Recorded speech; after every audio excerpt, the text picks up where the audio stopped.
Hello there, this is Manuel Blanco, GAUGECASH founder. Today I'll continue with lecture number 4, this series for understanding GAUGECASH, the protocol, the world's first decentralized monetary system. So last time we talked about the ideas, the theoretical economic ideas behind GAUGECASH. And today, what I want to do is I want to show you the data in which we based some of our decisions for the index and for gauge field as well, the second token. And hopefully this helps to understand that what we're doing is very well thought in terms of monetary policy and what we have understood in the last, let's say, 1 century of central banking and so on. So plus obviously blockchain decentralization and distributed systems and what we're looking for. So let's start here in what I want to show you right away is a tool that you can check on your own that we made available in our website, which is this part of the menu, which is called Charts 2. If you click there, then this window will show. And then you can click here in full view. So let's go to full view and let's move myself here. Okay. And right now I will put myself here.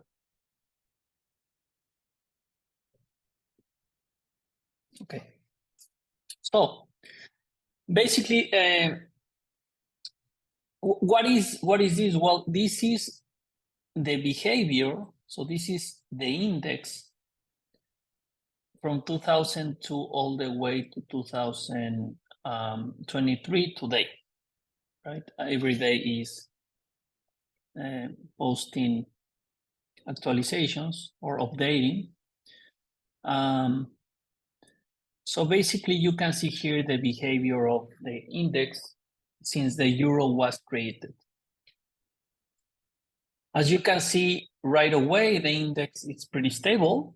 We will compare it right now with other currencies, fiat currencies, and the value is going up. The reason is that it has a 2% interest built in it per year to counteract global inflation. I'll show you some of the data about that later in this lecture. Where do we took that number? Anyways, first of all, something that I want to remember from lecture number 3, but here from another point of view, I'll show you what we said, that the index was composed of 35 currencies, fiat currencies, but at the end was just a number, right? But we wanted to use these numbers, meaning these 35 currencies, for the purpose of getting this relationship towards purchase power, which is important for central banks. But the question is, what are the currencies that we included or we decided to include and why in the index? Well, because this is a global project, we included all the ones that we could. And that data is coming from an institution called the Bank of International Settlements, which I have a document here. Let me show it to you. Okay, here, let me make this a little bit smaller. So here you have the Bank of International Settlements. We will be posting the links below, so if you want to check this data. This is a triennial central bank survey over the counter foreign exchange turnover in April 2022, and it was released in October the 27th. So it's the most actual or updated data that we have. And something that I want to say in that sense is that blockchain technology allowed us to, because the settlement, which is not GAUGECASH technology, is blockchain technology, meaning whatever blockchain, let's say Ethereum, or in our case Polygon or Solana or whatever, the settlement of transaction is done instantly, and that is part of the database that is constructed over time. That is called the blockchain, right? And that information is very important. So here you see the first thing that I want to highlight is it says triennial central bank survey. So it's a survey every 3 years. So right away, we can see that there's a gap of what's going on in the world with the data that we can see or check or review. And this can change quite drastically with the use of a system like GAUGECASH. We can measure for the first time in history in real time, for example, how let's say we have a community, 100,000 people, let's say, and if they start using GAUGECASH, we can understand how the exchange of money is done. And that is very important for taking better decisions in monetary policy. Not just GAUGECASH is a project that brings value in terms of protection against inflation, hyperinflation, payment fees reductions around the world, instantaneous settlement, free for using for the unbanking people, many others. But it can bring a lot of information, public information. It's not our information. It will not be our information. It will be information that will be available for institutions like this one to understand better the system and the exchange of cash, and help maybe bring new ideas in terms of monetary policy. So that's pretty powerful going forward.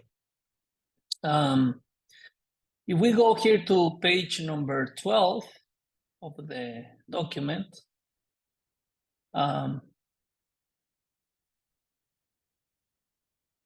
me see here.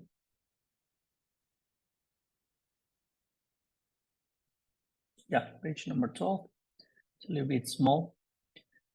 So the title of this page is, or the data that we have here is over-the-counter foreign exchange turnover by currency, net basis, daily average in April in billions of US dollars and percentage share. I would like to read a note in the bottom part, which is, because two currencies are involved in each transaction, the sum of the percentage shares of individual currencies totals 200% instead of 100%.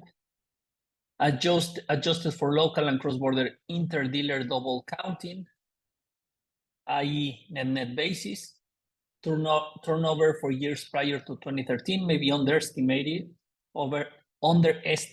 owing to incomplete reporting in previous surveys.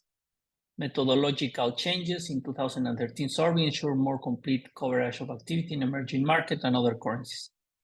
See Annex for abbreviations. You can depict again right away that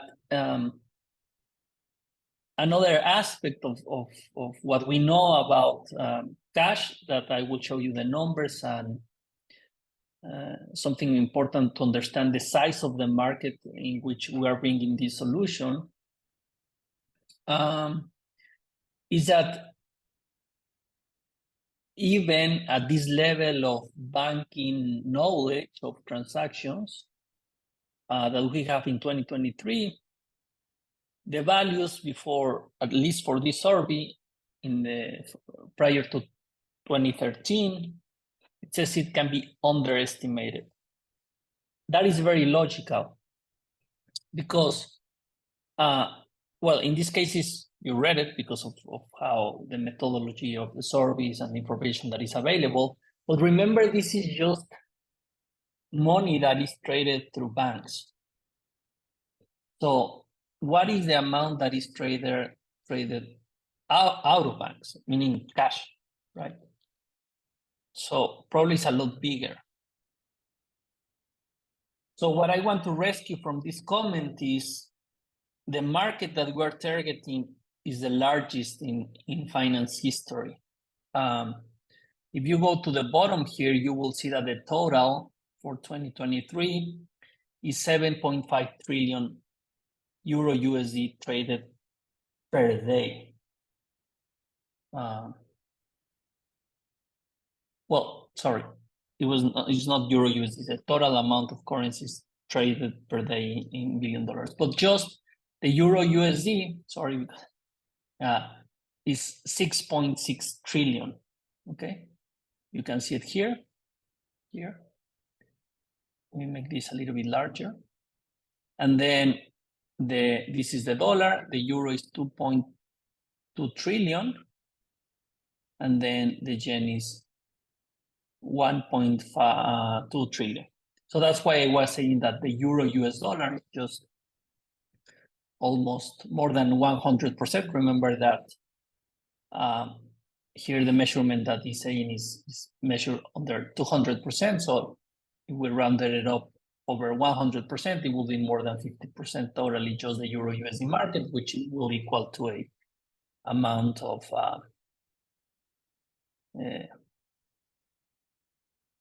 8 trillion, right? So again, so that's the size of the market. So what USDT, let's say the largest stable coin in crypto, the max volume in certain days has been 200 billion. Is still very, very shy from what the total amount is over this huge market. So we're targeting in reality this market. So what we want is GAUGECASH to be right here. We don't expect to compete probably with the dollar, the euro, the yen, maybe the pound, yes, and the yuan is coming, the currency from China is growing, right? But the rest of the world, for many purposes and use cases, GAUGECASH is better. The ease of use, the fees, the stability. So even for sure in terms of hedging against all the volatility that I will explain with some examples today, GAUGECASH is much more better. So it's not crazy to think that we can acquire an important percentage of this market. And what I have been saying for some years now is this can be the largest venture in modern finance history. And the reason is not because the idea is so great, it's because of the market, right? And the necessity for many countries to have a better monetary system. So again, just to complete this part, I want to answer the question, what are the 35 currencies that are part of the index? Well, here they are, okay? And why do we choose them? Well, because these are the currencies that the world has chosen to be traded, not us, okay? And the way of decentralizing this value is through an index, right? I explained that in the last lecture. So we didn't want to peg to any of these fiat currencies, but doing something better. but still capture monetary policy, and the relationship of a sensible numerical value towards purchase power.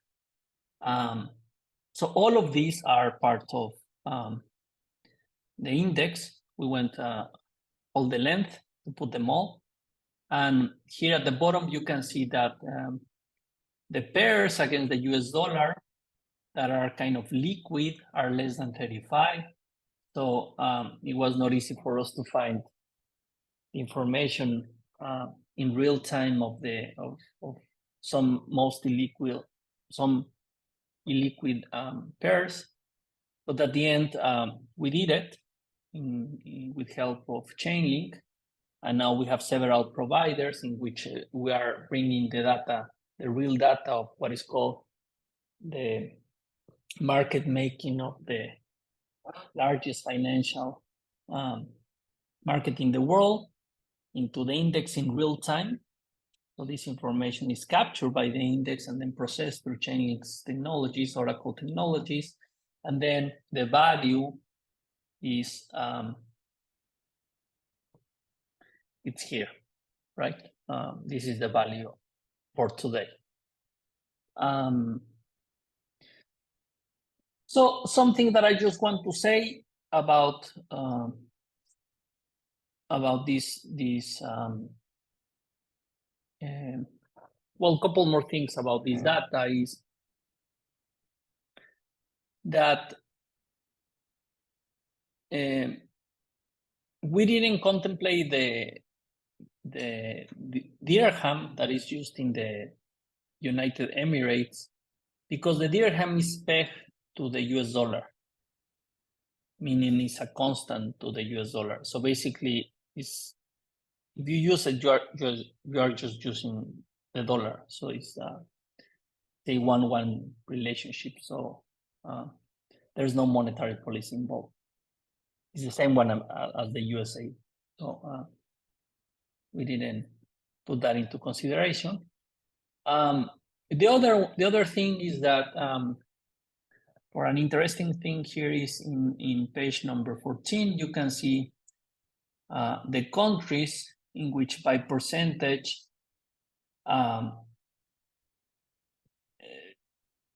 so the data here says, what are the countries that trade most currencies in the world? Where are they traded, basically? And you can see here Singapore, 9.4%, United Arab Emirates. These two has become very important financial centers in the world. United States, United Kingdom. Sorry. Okay, let's see. So it's United Kingdom and United States, sorry. The most important ones. So what I wanted to say is that it's very centralized, right? And it's not surprise because the largest financial centers in the world are in the US, United Kingdom, historically, meaning intermediary banks like Standard & Chartered, New York Mellon, and so on. So GAUGECASH can change that industry for sure. So again, these are the numbers. This is the market. It's a huge market and never has been touched by a technology like this one. Okay, so the potential is there. Okay, so let's go now and let me show you some data from our website, and let me give you a sense of the power of the solution. All right, so here we are. So let's show first what has happened with the euro US dollar. So here you can just add a pair. And once you do it, you need to check here in the bottom because the graphic is showing in a percentage basis. So for real terms, so to have a real comparison, you can use log or just normal, let's say log is, it makes the scaling smaller, right? So you just click here in the bottom to take percentage out, log out, and just to have normal pricing. So you can see here, so let's talk a little bit about what has happened or the history. I will make myself, let me move myself here so you can see all the chart.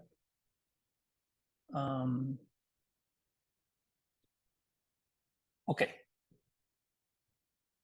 So right away, you can depict, you can see, you can sense, you can observe that gauge cash value or the index accomplishes what we wanted. So it's obvious that the stability is there, right? So remember, we are looking for that.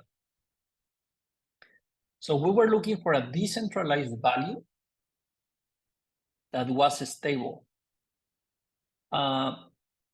In another note about this, let me tell you what is the mandate, for example, of the Federal Reserve System in the US, which is the institution that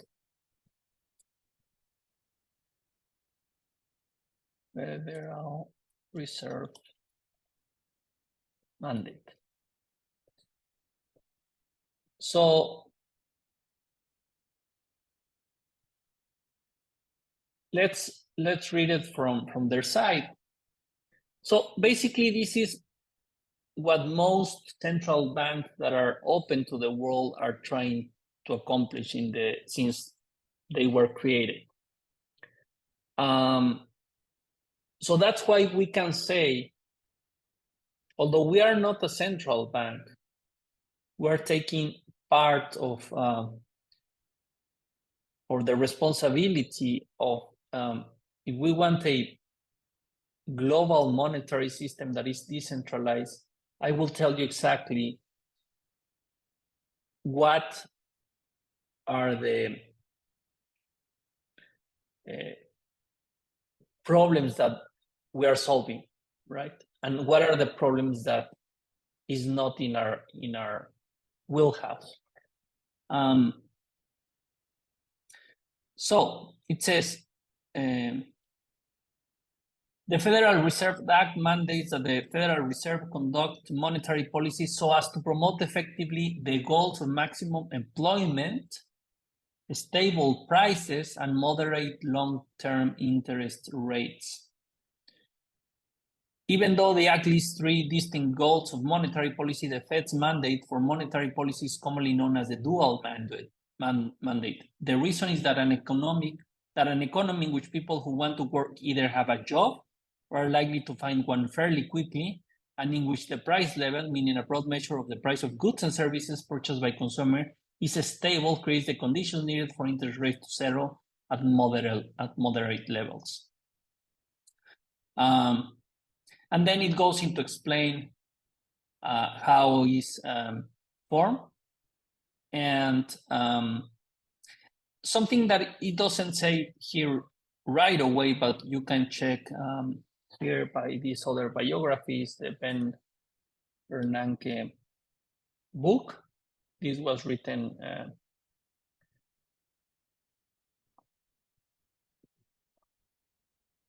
so it's available if you want to read it. It's called the Federal Reserve. He was the governor of the Federal Reserve from the Great Inflation, meaning the Second World War II, all the way to the COVID-19 pandemic. and it's called the 21st Century Monetary Policies. He explained very obviously he was the governor, right? At a deep level, what central banking and monetary policy is all about.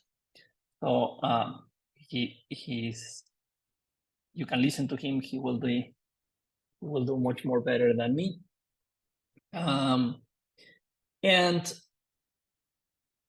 But something that it doesn't say right away here in the mandate is that another of the things that the central bank pursues is they are the lender of last resort. So if something goes wrong, they have done something that is called quantitative easing, in which they try to broaden their tools to accomplish what they want, that you just said. So what is GAUGECASH doing? Well, employment for us is not in our wheelhouse. But the stability prices, actually, yes. And as you read, that is very important for interest rates.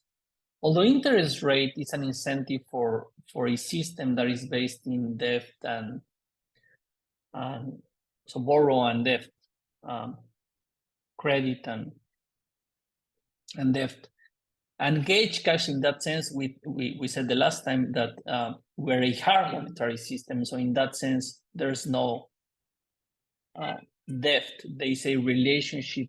So remember when we have the gold standard that I haven't explained exactly in theoretical terms. What is that? Maybe I'll do that in another lecture, talk about the gold standard. But what we said is like a note, meaning a paper technology money that we use, if it was under a gold standard, what you can do is a note that you have the right to go to the Federal Reserve, well, in this case, talking about the US dollar, and exchange for the gold, right? So basically, it's a debt system towards gold. So the paper is a contract, basically, that allows you to exchange paper per gold. Remember that I told you that nobody says that gold was stable. So let's come back to our conversation. And here in the charts, you can see that the Euro USD, which is the most traded asset in the world, its behavior is quite volatile. But this is, I will show you something very spectacular here, or it's pretty cool to see. Because we're comparing the best of the best of what probably 200 years of understanding modern finance has understood, is reflected here under the Euro USD, which are the two world reserve currencies. So this is the best that we have accomplished so far. So in the index, the behavior of the index is much more better. You can see it right there. So what does that mean for the average person, right? Although in lecture number 5, I will explain use cases for some industries, like nonprofits, corporations, retail, treasuries of transnational corporations, and other important use cases. But like for the average people, what it means is like, if you have or you purchase GAUGECASH, suppose that GAUGECASH was available in 2002. Well, what will happen is that it will be more valuable than Euro USD. Or let's add another one that is the most expensive currency historically has been the pound. So let's add here the pound. Let's see how we compare with the pound.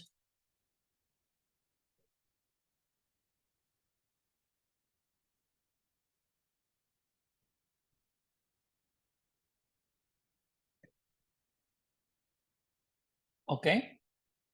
So again, this is percentage. Let's go and click and take out away the log. And you'll see in real values. So you can see here that £1 went all the way to be valued at 2.07, but right now it has been devaluated, especially after Brexit. And now GAU, it will be the most expensive currency in the world. Most expensive, again, we need to understand here purchase power, okay? In reality, towards the measure of purchase power, meaning whatever number, remember these are relationships, right? Euro USD, GBP USD. And we said last time that all these are ones towards what? To buy, for example, I put you the example of the iPhone, right? So you can basically compare here and say, okay, how will be the price of an iPhone? And you will see that if you would have held your money in GAU, historically, in the last 20 years, if it would have existed, then your purchase power will be very sustainable. Meaning even the world is getting expensive, more expensive in normal rates, like 2% per year, you still will have a capital to buy in a very good level goods and services. Okay. Again, this is not an investor's exponential growth asset. Is a hedge asset. We can identify it like that more, and we will see later in lecture number 5 how easy it is to change it in a peer-to-peer manner, like what was the vision of Bitcoin. We talked about that last time. Anyways, well, in lecture number 2. Anyways, so you see right away again, 2 things. You can see that the index again is more stable, and now is the most valuable, let's say, towards purchase power, real purchase power. The best one that we have had in the last 20 years towards purchase power is the Swiss franc. So let's add here the Swiss franc.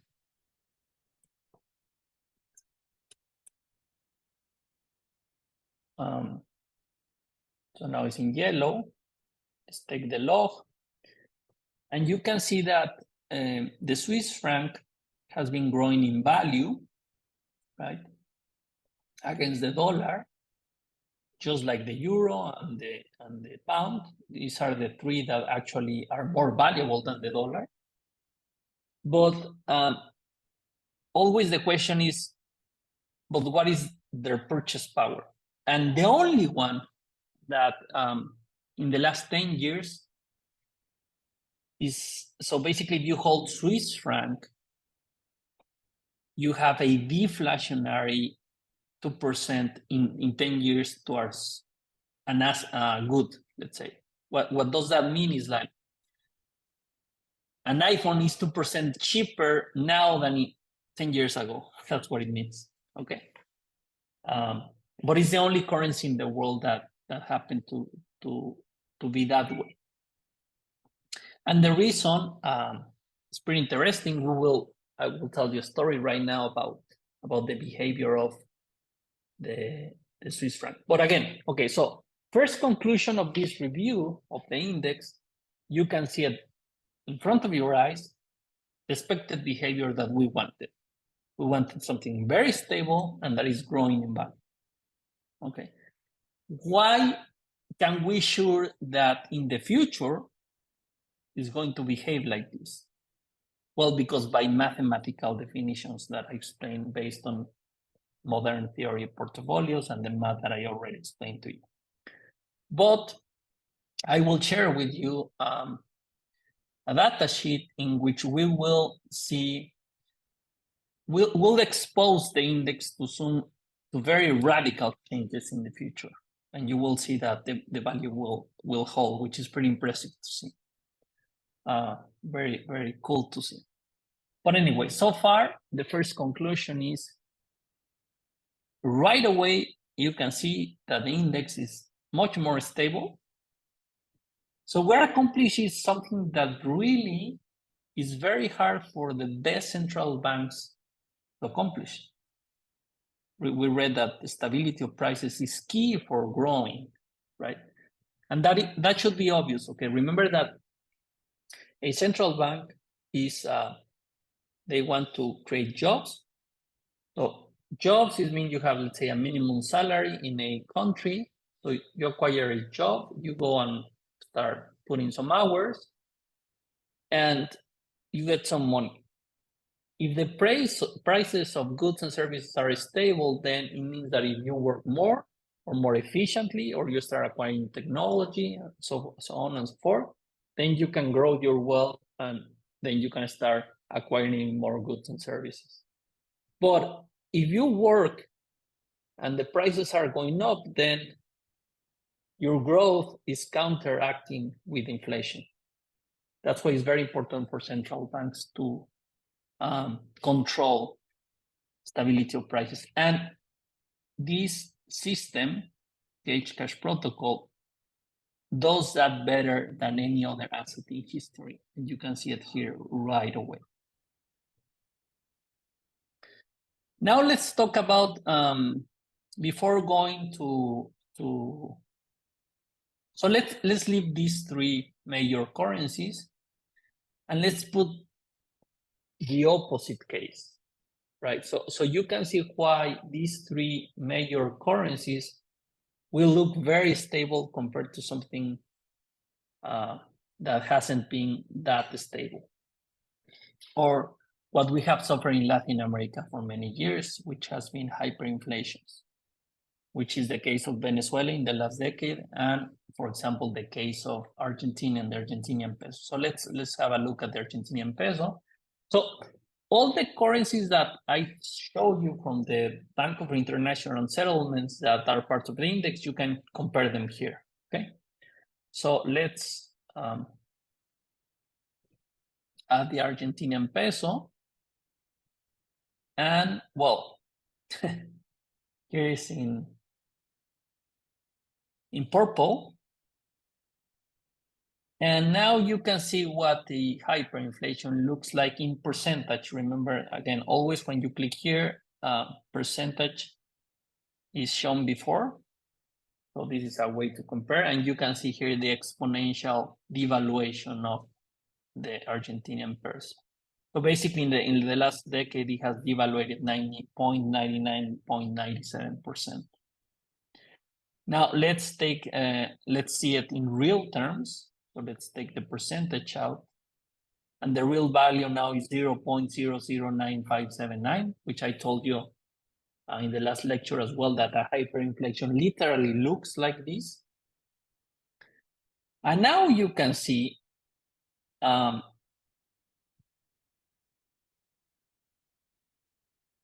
so if we do, here is better to show in logarithmic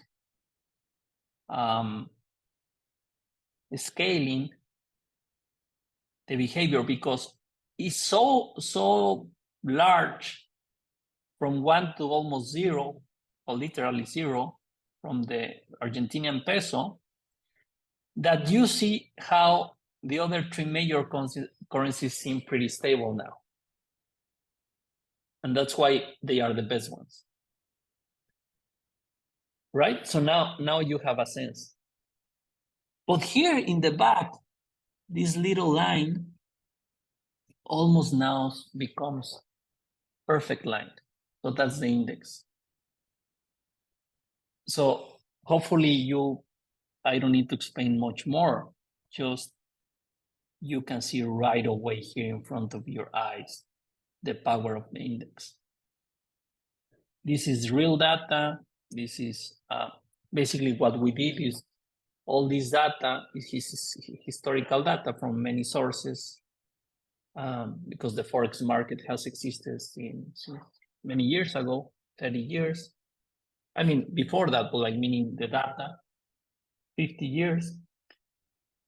So we can check the behavior, back test the behavior of the index, and this is real data. So this is what, if you wouldn't have access to the index again from 2002, you can protect yourself. So maybe now I would explain myself better when I say that for people that lives in first world countries, like, and they have the euro, the dollar, the yen, the pound, the Swiss franc, maybe for them it's very hard to understand why are we caring about a new monetary system or this crypto decentralized stable coin or whatever, right? Like if it is a thing of fashion, another coin, right? Just like Bitcoin, an experiment, and so on and so forth. But all that we live in Latin America,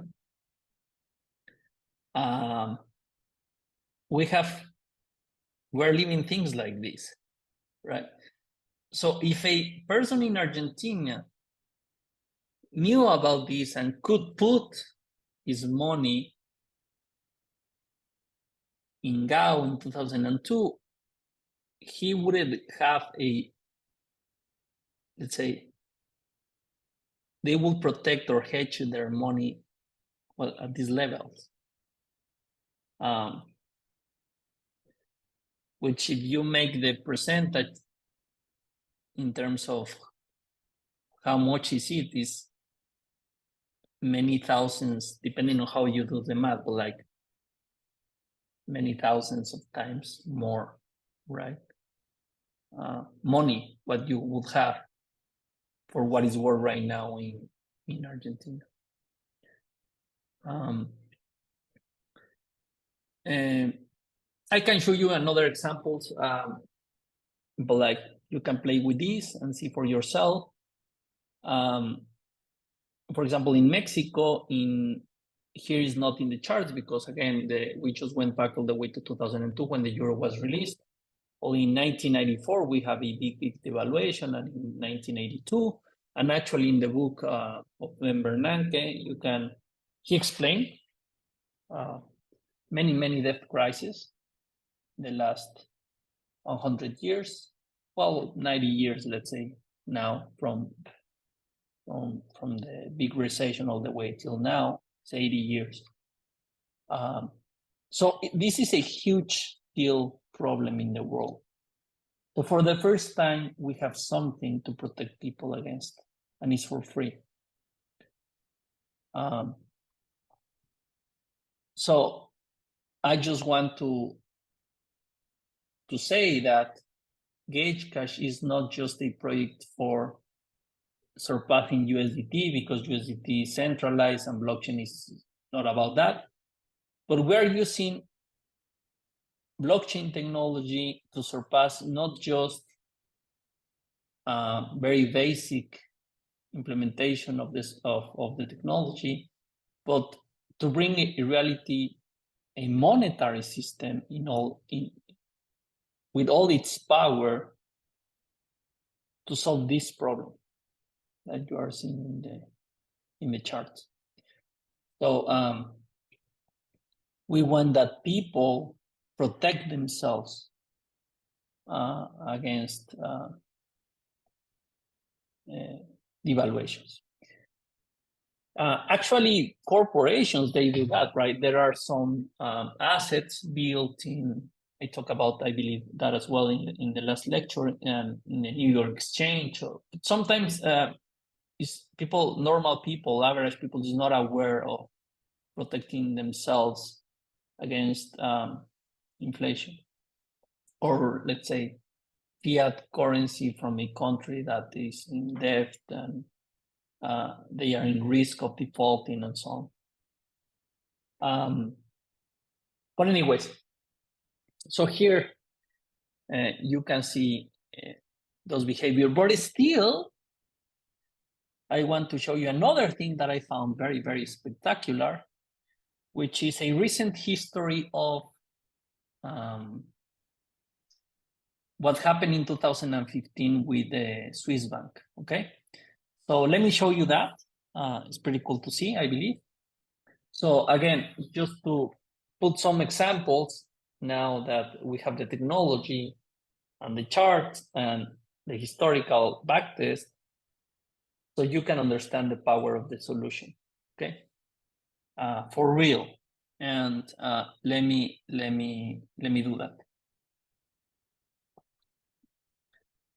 Okay, so I have here news that was they came up here January 15, 2015 at 6:30 a.m. and 8 years ago, and it says Swiss franc jumps 30% after Swiss National Bank dumps euro ceiling. So let's go through the note.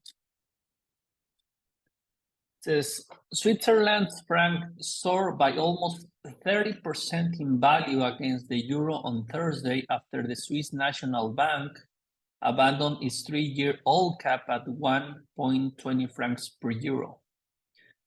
So the Swiss franc was more expensive than the euro, right? And in September 2011, the Swiss National Bank decided that they wanted to somehow peg, not a peg by definition, but like through buying and selling bonds and other tools that they have. Basically, the relationship between the euro and the Swiss franc was you needed to pay 1.2 francs per euro, right? So that's euro CHF pair equals 1.2. That was ceiling, meaning that the market, they knew that if the Swiss franc and the euro are in the open market. So if the price of the Swiss franc was approaching that level, they knew they could buy by default, because the Swiss National Bank, it was not going to permit that the value will be lower than that, meaning that the Swiss franc will devaluate against the euro, right? The reason is, well, let me continue reading and I'll explain to you a little bit more. It says, in a chaotic few minutes on markets after the Swiss National Bank's announcement, the franc broke past parity against the euro to trade to 0.8052 francs per euro. This happened just in minutes, before trimming those gains to stand at 1.0350 francs. But at the same time, something happened. It gained 20% against the dollar to trade at 0.8900 francs per dollar. The Swiss National Bank has been resisting heavy pressure in recent months on the cap it imposed in September 2011 on the stellar rise seen in the franc's value due to investors seeking a haven from the Eurozone's economic and political troubles. The prospect of outright money printing by the European Central Bank as early as next week has added to the pressure, with the Swiss National Bank seen by players in the market as buying euros consistently around 1.2009 francs per euro in recent days. It has taken the market by complete surprise, said Jonathan Webb, head of FX strategy at Jefferies in London. The Swiss National Bank probably expects the European Central Bank to launch quantitative easing next week, and along with the Greek elections coming up, it will make it pretty tough on the Swiss to keep beating the euro. So they have abandoned the cap and could trade deeper into negative territory. We expect Euro Swiss to trade around 0.9 to 1 francs after all the stop loss orders have been cleared. But I remember that day because I was in the industry. So it was an important day. I mean, I have seen many since 1998. I have been in the markets. But this one was very impressive to see. Why? One, because you are talking about three major currencies, euro, dollar, and Swiss franc. The reason was that Switzerland wanted to be more or less equal to the euro, but euro was in this era after 2008, 2011, let's say 2008. What I mean is we have the problem with the housing bubble. By 2011, basically three countries in Europe were in big trouble. Greek was the most important one, but Italy and Spain as well. They have big debt problems. And it was very hard for Switzerland, which is the case, always has been the case. Switzerland has been seen as a safe haven. But the problem within their economy, I told you some minutes ago that the Swiss franc is the only one that in real terms, towards purchase power or inflation, has gained value. So again, I repeat, what does that mean in real terms is that it's cheaper for you to buy an iPhone now than 10 years ago. That doesn't happen with any other currency in the world. Basically, it's more expensive or it costs more dollars, more euros, more. Swiss franc costs a little bit less, 2% less now than 10 years ago. But that puts a lot of pressure on the industry there because producing goods and services is very expensive. So in last lecture, I gave you the example of a factory car, right?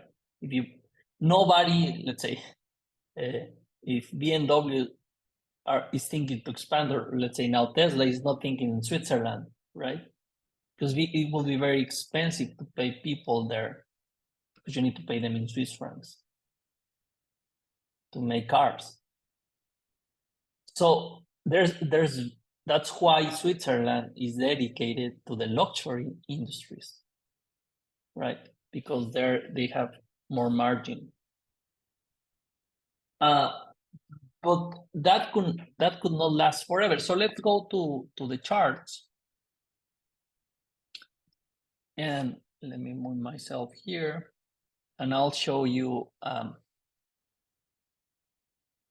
Well, I want to show you what happened in exactly 2015, where you can see here. So this is 1st of January, sorry, 15th of January. Let me go here, sorry, by days. Here we go. Exactly this day, 15 January of 2015, right? So you can see, let me move this a little bit up. You can see here the movement. Remember, this is Swiss franc against the dollar. So this is a 25% movement in the Swiss dollar pair. But let me show you.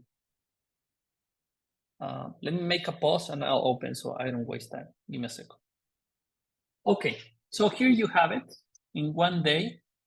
So you can see here the ceiling of 1.2 Swiss francs per euro, and just in one day, well, in matter of minutes actually to happen, all this volatility of 40% came about, and then it recovered. But this is the Central Bank of Switzerland didn't announce or say anything about it. So what happened? Traders, they have what is called stop losses, and they thought that the 1.2 was super secure. So stop losses start to be triggered, and well, just to make the story short, many what is called liquidity providers in the forex market industry broke that day just because of this movement. But it's very interesting because, okay, you see here the euro losing value towards the Swiss franc, right? Actually, a lot of value. But in the other hand, here you see the Swiss franc is gaining value towards the dollar. So the euro is losing a lot of value and the Swiss franc is gaining a lot of value, which is correct, right? The Swiss franc was gaining a lot of value against the euro, right? But it's not exactly the same relationship at the same time. But what I want to show you is what happened that day with the index. Well, let me put here in logarithm, even if you want in percentage terms. Well, you can see nothing happened to the index. You can go to normal terms and the behavior is just like nothing happened in the world. So again, this for the trading industry, meaning banks, risk management firms, exchanges, now crypto exchanges. This is a very, very important behavior. So hopefully you can see the power of the index. It contains these movements, even in the best currencies in the world. So we're not talking about here Argentina or Mexico or Turkey or whatever. We're talking about the Swiss franc, we're talking about the euro, and we're talking about the dollar in 2015, right? And the index, it doesn't move almost. So let's say a firm, a liquidity firm, has his hedge. I will need to explain what are the business models of exchanges. Actually, I will do because for over-the-counter markets, it's the same as crypto exchanges, and that has been a question why we haven't listed, and some people is kind of desperate in our project because of that. But it has become very, very hard after what happened to FTX. Basically, what happened to FTX, again, is a problem of leverage, which I explained. But GAUGECASH can be a protection against risk management for many firms, banks, central banks, exchanges, and another kind of financial industries. So again, very powerful, the behavior of the index. So a movement in the majors of 40%, it was nothing for the index. Okay. So last but not least, I want to show you why we can say, and let's talk a little bit about the future. What do we expect in the future? Okay. For that, let me open a chart, well, not a chart, Excel sheets document in which we have the real value of GAUGECASH at this moment with the real data. And I will show you the behavior of, let's make some changes right there. And I'll explain a little bit to you monetary policy going forward. And I'll show you what happened to the index. Okay, so you can be sure that you can trust the index. Let's do that.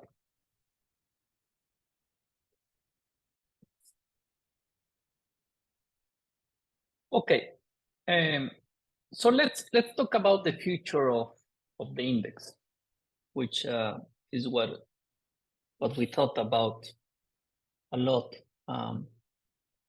because we want to make sure people trust the index and they can be sure that its behavior is going to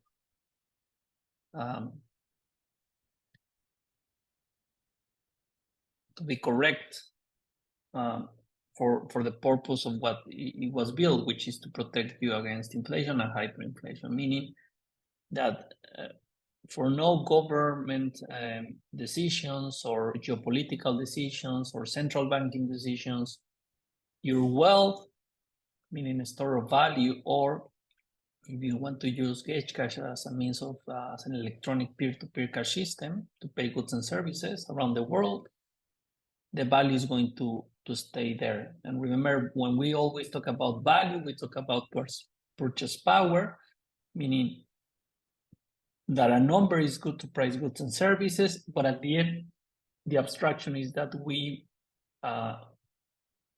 can trust the system. That abstract last part of the trusting is the part that I explained in lecture 3 on how are we backing up GAUGECASH, and I will demonstrate with more data in this lecture number 4 that behavior and why you can be sure that the backing is always will be there as long as blockchain exists. But the index, okay, so those properties that you saw, for example, what happened in 2015 with the euro and the Swiss franc and the dollar. Well, let's to put some real today topics of political discussion, big political discussion, because a new world power has become to grow, which is China. And the US, for example, President Mr. Trump, part of his campaign, this parentheses, I'm not making any biases, political opinions. I will just say some facts, right, of what these guys are saying or pretending to do, right? But the reality in terms of economy is that China, I explained to you that part of its growth is, okay, we will maintain or we will control the yuan and we will keep it devaluated. So we have a competitive advantage towards the world. This is nothing new. Japan has been doing the same for now after World War II, but in a different way, because the yen, as I explained before, is in the open markets. So they use tools for central banking in the modern era, like the US and so on, to try to devaluate the currency. But that's correct. That's as they keep pricing stable, and as we saw their mandate, the job creation and wealth, and we know Japan is a very wealthy country and they have been doing very well. There's nothing wrong with it. But China is a more centralized decision. Basically, they say the price is going to be this one and it's not going to be available to the open market. So this value that we have, which I am showing you here in in my screen is right now, is real value, is changing right now. Is the real thing. So here we have it, is this one. Let me highlight it. Let me even put some text color here. Okay. Oh, sorry.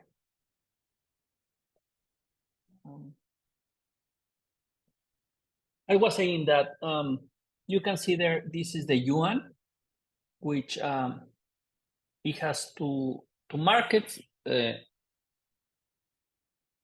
global market, which it changes because, as you have seen, the yuan is traded. So you like it or not, if the yuan is traded out of China, then it's in the open market, so it has a value. But within China is a set value given by the government. So as you can see here, is much more lower than a euro, a pound, which is, let's say, a euro is 1.10 and a pound is, sorry, I'm going to highlight. Here is the euro is 1.10 and here is 1.25 the pound, which is the most expensive right now. Well, we are the most expensive, which is 1.73, right? So what, for example, President Trump was saying he wanted to put taxes, right? So what he wanted basically is to be more even in terms of competitiveness towards manufacturing in Asia. Because remember, it's very important for them to have jobs. So if the investment for manufacturing goes to other countries, then those are loss of jobs in the world first countries. So this decision by China is problematic. So let's say China decides to say, okay, let's go to the open markets, right? Let's say they say the world is right, we're growing, we're now a world power, let's compete at the same level. Meaning not at the same level like Switzerland in the sense of being overpriced, but maybe like Japan, right? Let's be open market. Let's put our fiat currency in the open market. And let's fight. We want to be a little bit devaluated, but let's fight those with tools from Western central banking techniques, let's say. Which again, I'm not saying that one is better than the other one. I'm just saying the facts. Well, the markets, if China decides to do that, the yuan will be more valiant because of what I explained to you.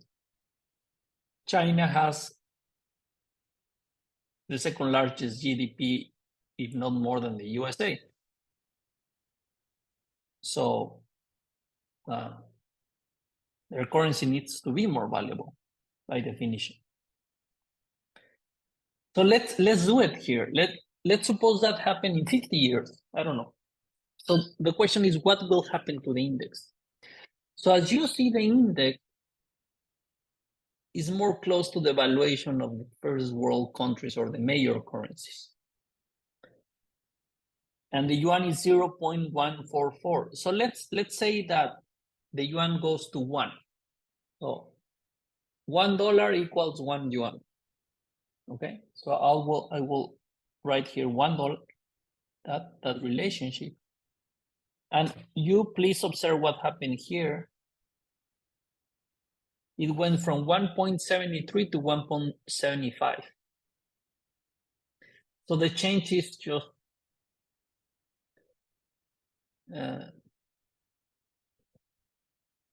very small percentage. But it makes sense that it goes more expensive. Why?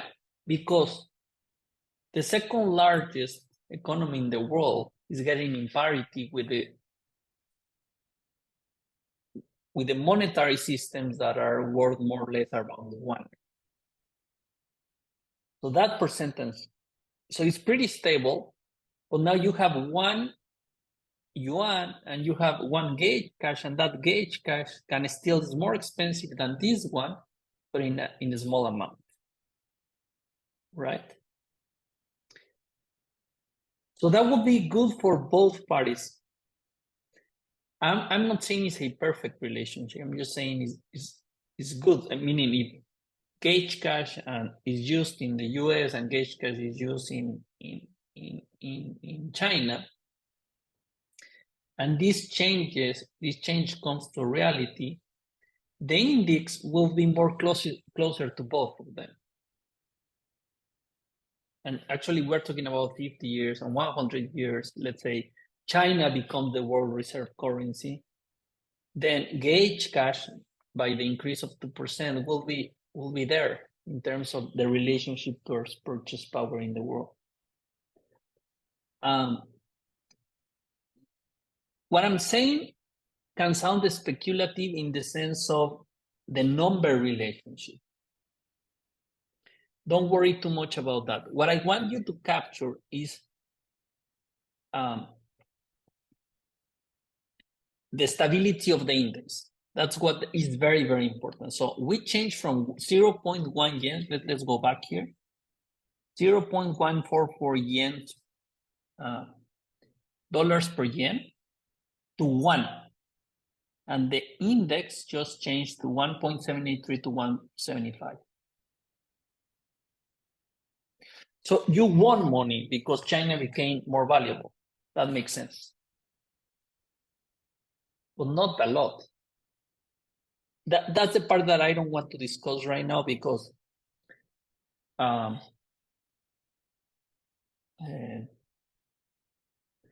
that's a difficult measure to capture.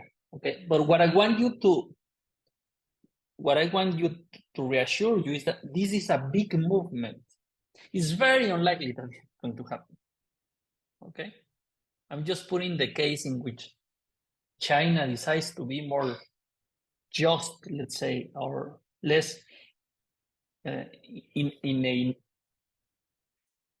his competitiveness is more equal to other countries. But why they do want to do that, right? They have been growing like crazy because of this is one of the reasons. That's okay. But what I'm saying is very unlikely to happen. But if it happens, if the yuan becomes a world reserve currency, then the value should be more, and the index will grasp that part, right? But it still will be more expensive. You see how, right? Why, right? It's very unlikely that they go to 1.5. That doesn't make any sense. It's very unlikely that they will go to 1, but still the index, it will be more valuable, okay? So let's come back. That's one example of the future of a big change that is sensible, is although very unlikely, but you can see the power of the stability of the index. Let's do another one. Okay, so I don't even go and talk about, well, I will talk about Mexico, for example. Well, let's go first with something quite radical. Let's go with the example of the Swiss franc. Let's say Switzerland says, okay, you know what? We cannot compete with the world anymore. So we are going to devalue our currency. So it's a major currency. Here is the value, 1.12 right now. Let me highlight this. Let's highlight this one. Okay, so here you have, that's the Swiss franc, okay? So the value right now is 1.1294. You see it changed because this is in real time. And this is dollars per Swiss franc. And let's say what they decided to do in 2015, let's say, okay, just like China, right? Let's say Switzerland said, okay, I cannot compete with the world. we need to devaluate. So we're more, our power of production is better, and we can produce goods and services that are more competitive. So let's go to 0.9, right? Or to 0.8, what they did in 2015. So let's put 0.8 here. And then what happened to the index? It came from 173 to 172. So again, just a small percentage, but it's okay that reflects that devaluation of one of the major trading currencies in the world. So hopefully now you are understanding why it was important to bring these real numbers to the index. Because it's not Manuel's decision, it's what is happening in the world, but we're taming the monster, let's say. So people that has money in Switzerland and they put their money in GAUGECASH, and the decision of a devaluation comes like it happened in 2015, they will not lose value, right? And it's going to be pretty cool. Hopefully you understand. So it doesn't matter that Switzerland becomes more competitive. GAUGECASH is going to lose a little bit of value. It's going to devaluate a little bit. The Swiss franc can, meaning the central banking, can still do their job, but it will not affect the markets as it affected in 2015. Again, what I'm saying right now can have another arguments of if this is so how let's say, because what we're trying to do is that GAUGECASH is accepted worldwide for buying goods and services. So if that happens, then how a central bank can devaluate GAUGECASH to be more competitive? Well, they can't. And the question is, that is a problem? Well, the answer is no. Why? Because then you can raise jobs. But if that happens, it means GAUGECASH is the same around the world. So everyone will be in the same level to push a more equal field for everyone. How does that look like? We have never seen it. But this is not a bad scenario, okay? Although this could be open to discussion. What I mean is the important part is not thinking that GAUGECASH is bad. What will need to change is our way of thinking of monetary policy. But I don't want to get into that because that gets quite complex in terms of abstraction and thinking forward. But again, what we're trying to solve now is stability, right? I told you that the Swiss franc devaluation caused the bankruptcy of many liquidity providers, which many of them, they were in Switzerland, for example. They collapsed by a government decision in the world using one of the major currencies. So the index protects against this. So let's go back to the number that we had before. So to the actual number.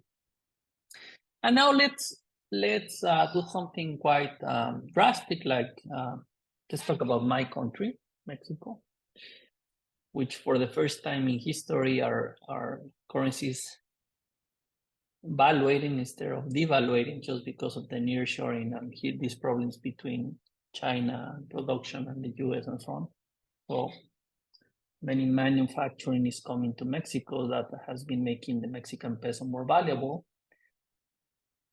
But we have a bad history, right? So let's say that here we have it. Let me change this real quick.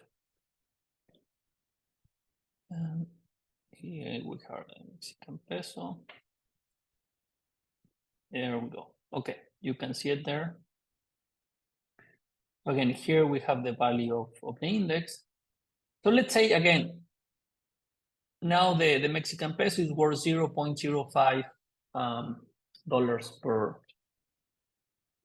Mexican peso. Let's say that the Mexican peso just something wrong happened. I mean, our president right now is not doing very well. Suppose there's going to be a crisis, and we live what we lived in 94 and 82, something like what happened in Argentina. Hopefully that doesn't happen. But so what does that mean? So let's put the value of the Argentinian peso, right? Let's say the value goes to 0.01. So the index almost didn't move. I will do it again. So the value was 173.37, and without the devaluation, well, it is 173.47. Why? Because the contribution of Mexico is not that important for the index. It's there because we wanted to acquire monetary policy. So it's okay that the index devaluates a little bit because Mexico, let's say, just like Argentina, screwed it up. But in the future, what we want is like Mexican people use GAUGECASH. And if Mexico screwed it up, they don't get screwed up. Right? So now let's do something totally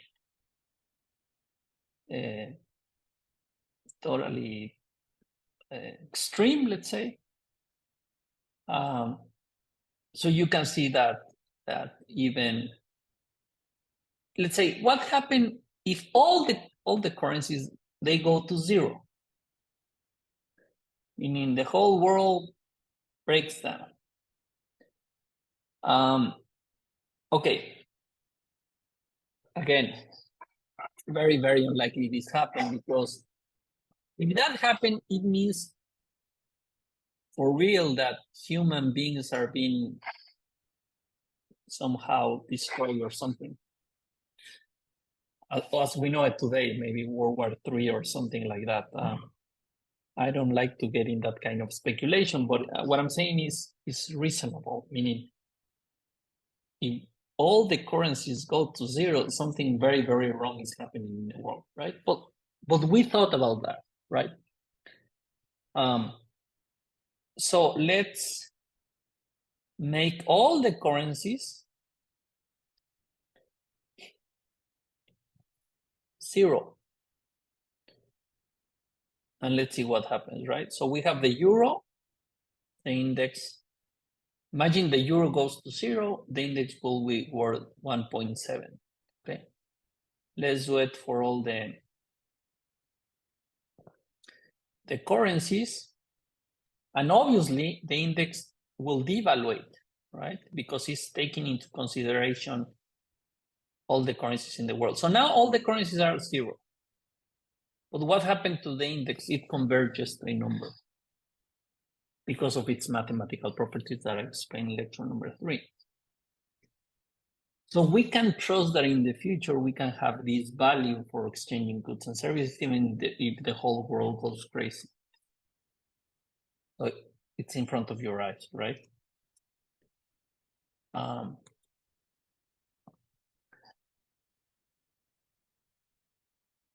So that demonstration of GAUGECASH can hold as long as we want, or as long as this technology is available for many hundreds of years and can become a world reserve currency and so on. And now that you understand how the vacuum mechanism looks like, this number, you can be sure that it is going to be a good number to pay goods and services, because even, let's say, the whole world devaluates to zero. Then you have a value of 1.5, let's say, and that value will increase 2% per year. Okay, so still will be a good number to price goods and services. Why the index behave like this? Because we designed it like that. It's a design. Just like when we read the mandate of the Federal Reserve, it's a system. It says Federal Reserve System. So it's something that we invented. Well, this is something that we have invented that makes, because of the properties of this technology, with the first time that inherits economics in the layer of the blockchain, we can do this, and it's pretty cool to see. So again, just for one more time, so let's say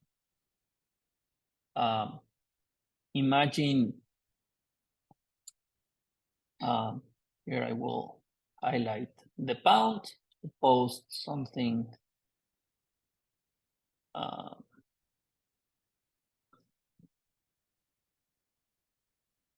imagine there's, I will say something silly. Something really bad happened to England. There's a war, and the pound goes to zero. Okay, and it's going to be taken by the euro or by Russia or whatever. Well, the value will go to zero, just like in I explained to you after World War I, the mark from Germany went to zero. So what will happen to the index? So the value of the index is 1.7347.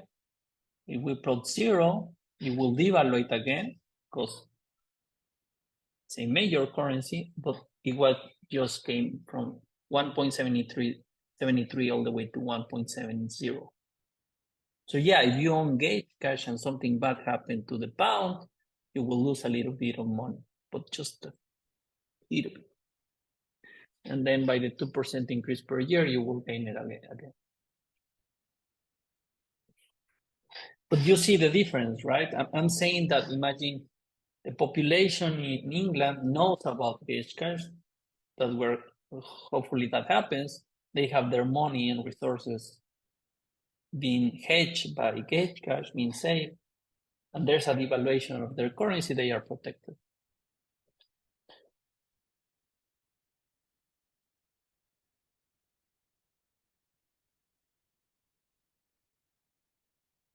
Okay, there we go again. So you have some. So that's it.